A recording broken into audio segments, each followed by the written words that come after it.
Hello student, क्या आपको parallel line और ट्रांसवर्सल लाइन याद है? अगर नहीं याद है तो आप आई बटन को प्रेस करके हमारी पिछली वीडियो देख सकते हैं। तो देखिए, ये है दो पैरेलल लाइन और ये है ट्रांसवर्सल लाइन जो इस पैरेलल लाइन को टू डिफरेंट पॉइंट पे कट कर रही है।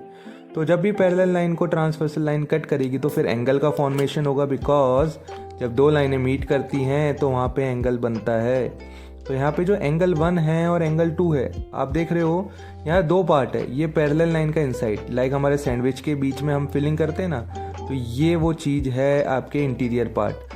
और ये जो पार्ट है ये एक्सटीरियर है, ये जो पार्ट है ये भी एक्सटीरियर है, ठीक है। और ये ट्रांसवर्सल का लेफ्ट साइड है और ये ट्रांसवर्सल का राइट साइड है। तो दो चीज़ें आपको ध्यान में रखनी है, ट्रांसवर्सल का लेफ्ट राइट और पैरेलल लाइंस का इनसाइड यानी इंटीरियर और ये एक्सटीरियर पार्ट। तो आप देख रहे हो ये जो एंगल बन रहा है वो पैरेलल लाइन के एक्सटीरियर में बन रहा है और ये जो एंगल बन रहा है ये पैरेलल लाइन के इंटीरियर में बन रहा है और ये ट्रांसवर्सल के दोनों ही लेफ्ट साइड में बन रहे हैं।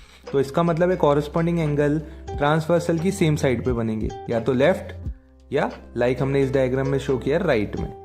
तो ये आपको पता लग गया कि कॉरस्पॉन्डिंग एंगल ट्रांसवर्सल की सेम साइड पे बनती है, तो लेफ्ट या राइट।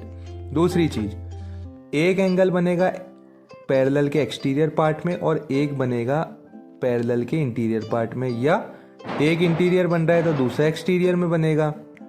बस ये दो चीजें आपको याद रखनी है ना।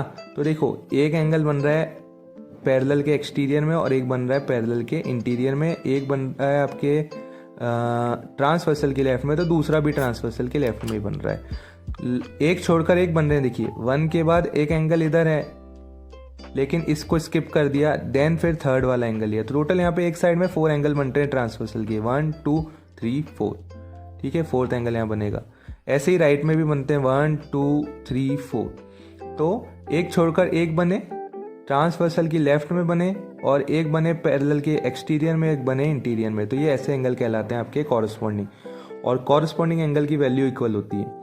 ये मैंने जितने टाइप से आपके कॉरस्पॉन्डिंग बन सकते थे चारों डायग्राम आपके लिए बना दिया। अब इन डायग्राम को ध्यान से ऑब्जर्व करें।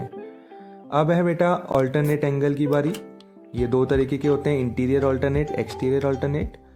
हमने डिस्कस किया था कॉरस्पॉन्डिंग ट्रांसवर्सल की सेम साइड पे बनते हैं, लेकिन ऑल्टरनेट एक बनेगा ट्रांसवर्सल की लेफ्ट तो दूसरा बनेगा राइट। अगर एक राइट में बन रहा है तो दूसरा फिर लेफ्ट में बनेगा, यानी अपोजिट साइड में बनते हैं ट्रांसवर्सल के। तो एक चीज तो ये।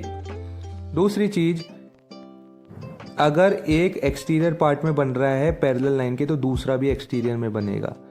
एक इंटीरियर में बन रहा है तो दूसरा भी इंटीरियर में बनेगा, लेकिन ट्रांसवर्सल के हमेशा अपोजिट साइड में एक लेफ्ट और एक राइट। ये दो चीजें आपको याद रखनी है ना। ये पहचान है ऑल्टरनेट एंगल की, यानी जेड बन रहा है। देखिए कुल मिला के ये देखिए एक जेड, उल्टा जेड भी बन सकता है। ये देखिए ये जेड बन रहा है, ठीक है।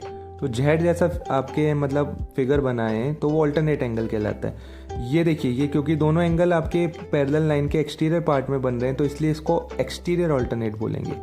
ये दोनों एंगल आपके पैरेलल के इंटीरियर पार्ट में बन रहे हैं तो इनको इंटीरियर ऑल्टरनेट बोलेंगे, ठीक है। क्योंकि ये इंटीरियर ऑल्टरनेट अपोजिट साइड में बन रहे हैं ट्रांसवर्सल के। तो 1 और 2 और 3 और 4 इन दोनों की वैल्यू बराबर है। देखो 3 की 4 के बराबर, 1 की 2 के बराबर। तो इसका मतलब हो गया ऑल्टरनेट एंगल की वैल्यूज इक्वल होती है। ऐसे ही कॉरस्पॉन्डिंग एंगल में भी वैल्यूज इक्वल थी, ठीक है। तो ये आपको डायग्राम ऑब्जर्व करना है एक्सटीरियर ऑल्टरनेट और इंटीरियर ऑल्टरनेट का। अब लास्ट एंड फाइनल एंगल है बेटा इंटीरियर एंगल। ये डिफरेंट है, ऑल्टरनेट एंगल में भी इंटीरियर वर्ड आया था बट ये यहाँ पे इंटीरियर एंगल है सिर्फ, है ना। तो देखो इसकी पहचान क्या है, नाम ही देखिए इंटीरियर एंगल है। तो ये बनेगा पैरेलल लाइन के इंटीरियर पार्ट में, और इस बार ये जो दोनों एंगल है फिर से सेम साइड पे, या तो लेफ्ट साइड में ट्रांसवर्सल की या ट्रांसवर्सल की राइट में।